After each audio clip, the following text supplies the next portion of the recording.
Welcome back to Conversations with Boston School Psychologists, building safe and supportive schools one conversation at a time, where we spotlight the people, practices, and partnerships behind behavioral health and school psychologists in Boston Public Schools. We're honored to have with us today Alex Freeman. Thank you so much for joining us, Alex. Thank you. Great to be here. So Alex is the CBHM coach for the Behavioral Health Services Department, and in his role, he works directly with schools to bring comprehensive behavioral health model to life.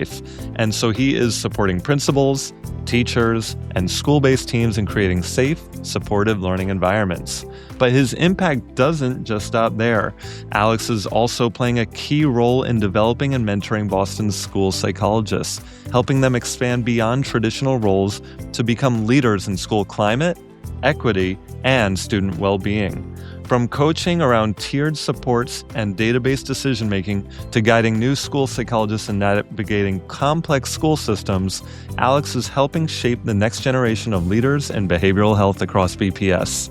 Alex, it is such an honor to have you here today. And let's get started on your journey. I'm sure there is an interesting story behind how you found school psychology. We all kind of have one because school psychology can be such an enigma. It's not as well known. So what kind of led you to school psychology? I think a lot of different things. So both of my parents were educators, Okay. and both my brother and I decided we would never go into education after growing up with two teachers. But then, of course, when I graduated college, I did Teach for America. Oh. So even though I was determined not to, that's what I did. So I taught middle school special education. And at the end of those 2 years, I thought, I'm done. I'm going to do something else. So I moved to Boston. I worked in nonprofit work for a while, and was kind of seeing that wasn't quite going where I was. And I actually realized I miss being in schools, but I didn't necessarily want to be a classroom teacher. And so I was actually talking with my Teach for America roommate who had become a BCBA. And I was saying, I need some advice. And she recommended I look into school psychology. And as I did as a profession, I started thinking, yeah, this does seem like a good fit. And then that was that. And so let's talk about your experience as a school psychologist in Boston. What have been your professional interests? What have been the things you've been passionate about as a school psychologist in the Boston Public Schools? Yeah, definitely. I was lucky enough, like yourself, Tim, I trained here in Boston for my practicum and internship year, and then worked at 3 schools my first year, but then the one school in my school-based work for many years after that. Some of my passions have been a couple of things. BIMIS. I like BIMIS. I like using data. I really thought if we take the time to complete that data, we need to use it in meaningful ways. And for those who don't know, it's the behavior screening tool that we use to progress monitor and identify at-risk students behaviorally in Boston Public Schools. Yep. And so actually my internship year, I did one of my capstone projects was about how to use BIMIS for IEP progress monitoring. And then that was not something that was really being done regularly in the district at the time. So I ended up doing more kind of departmental level trainings about that over the years. Another passion of mine that has kind of grown has been digital wellness, healthy technology, really looking at how much time kids are spending on screens, what they're accessing when they're on screens, and how that impacts their development in general. But I think we see pretty profound Mental impacts health. in schools. Mental health impact on the youth with too much screen time, right? What'd you say? Very much so. Yeah. When I started doing that research and kind of just I felt like we were already behind. This was probably in 2017 of we're not talking enough about technology in schools. And so that has been something that fortunately I think that our greater kind of conversation has come more around to that, but I still think there's so much to be done in that arena. Absolutely. I've definitely read that there is an increase of anxiety and depression with the younger generation, and it has a lot to do with increased screen time. Is there any additional things that you've learned or things that you've implemented in schools that you'd like to add to that? Yeah, so we did creative things at the school I worked at. I would also say, in addition to anxiety and depression, that there's significant impacts on executive functioning. So kids' impulse control, their emotional control, their attention span, their ability to focus. I'm very interested in that aspect of it. But at my school, I did trainings with our staff. We had a actually healthy technology club one year with 6th graders who I worked with them to develop peer developed materials and activities they want to do with their peers to try to start talking about this more. Did presentations at different family nights. So trying to kind of keep this conversation happening in all parts of the school community, whether it be the admin, teachers, families, students themselves. Right. Absolutely. It's such important work, and it's such a relevant issue that we're dealing with in schools. And so that is great that you're tackling that.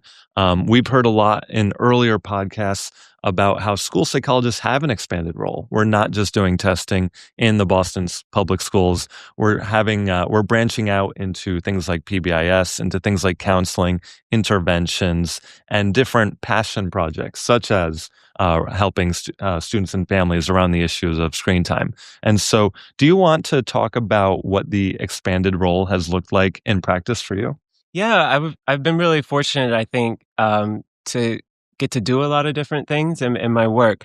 The way that sort of came out to be actually was my internship year. I was full time in a school, and my supervisor that year was actually part time at the school and part time in a coaching role. So then, when I was hired and I worked in 3 schools, including the school I did my internship at, by the end of that year, the principal came to me and said, "We actually miss having you here full time, and it is a possibility here in Boston, based with school-based funds, to have schools psychs in um, their schools more than maybe the district would allot through the district funding."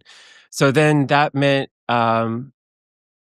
even though there wasn't a high assessment and counseling caseload, that I did have time and the expectations of the principal to lead more of the tiered social emotional efforts. That's great. And I also had a pre-existing relationship with her where she really trusted me with that.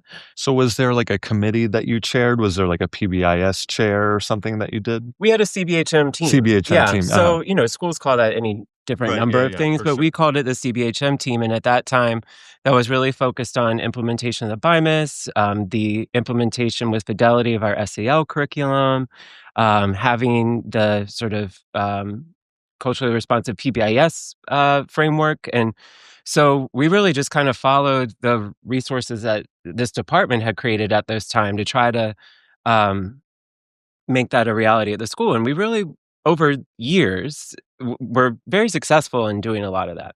Yes, absolutely. As we've seen, not just in one particular school psychologist role, but across the district, the CBHM has grown so much over the past years that it's been implemented.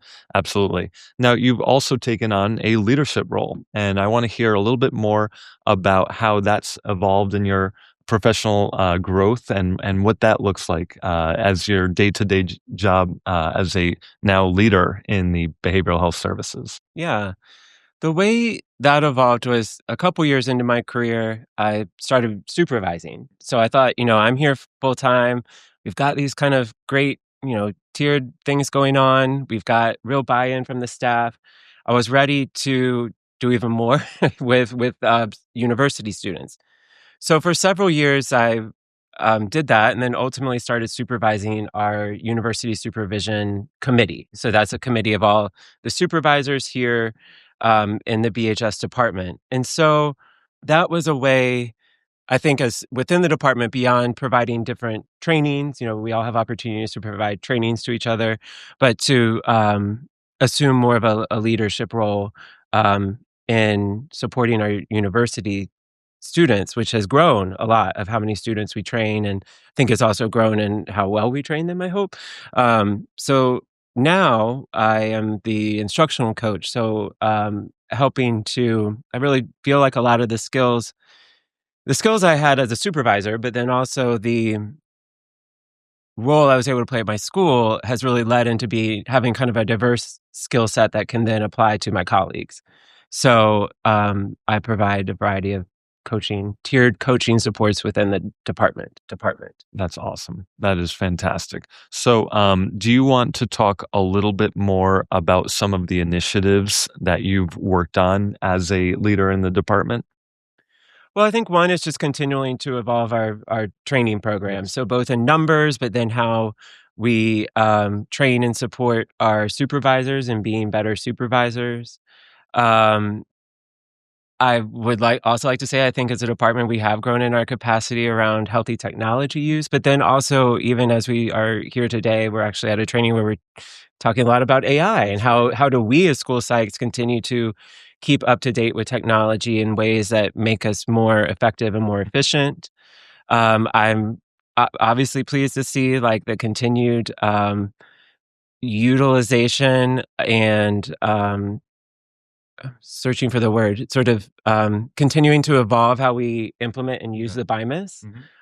So those are some things that come immediately to mind, but there's a lot that I'm proud of. We've got a bright future, and it all started with so much growth from years of vision of creating this. And so we've got a lot to look back on, to be proud of. And so I was wondering if you could also highlight some of the important milestones, both for the Behavioral Health Services Department and in your work in particular.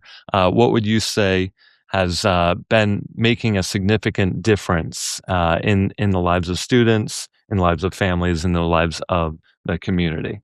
Well, I was thinking about this, Tim, and I think one of my proudest moments and perhaps school psych kind of nerdy moments was after several years in my school actually looking at the universal BIMAS data and seeing how our tier 1 and tier 2 efforts in particular, I think were moving the needle per se, and that our BIMAS data was improving. And it was really great to be able to quantify that. I could certainly feel it when I walked in the halls, and I could point to different things we had accomplished, but having the data kind of to support that was really great. So were there less at-risk students being identified? More students were showing behaviorally healthy scores, is what you're saying? Correct. So in this screener, the green is considered typical. So we were growing the green. We were growing the green. Yep. That's great. That is fantastic. And plus it's evolved just as a general screening tool in general. Like I learned that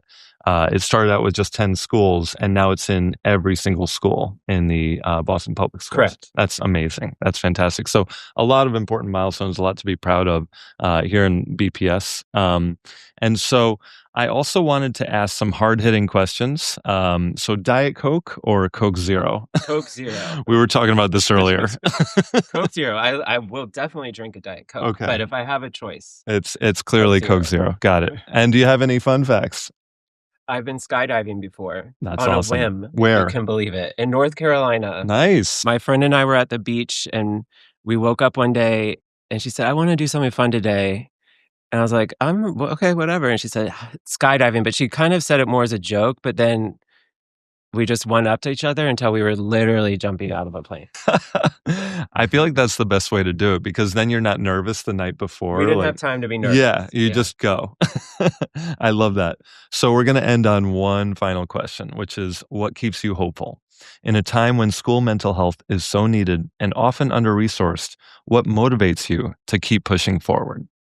The people I work with really make me hopeful, whether that be our leadership here in the department or the really fantastic group of school psychologists we have in our department. I very genuinely am day-to-day impressed by their skills, their intellect, and how hard they work to help kids and families. And that is truly very genuine. I would also say in this new role, I get to work with a lot of other departments, and am routinely impressed by the people I come across and how we are working together. Absolutely. A lot still to do, but I am hopeful. Yes.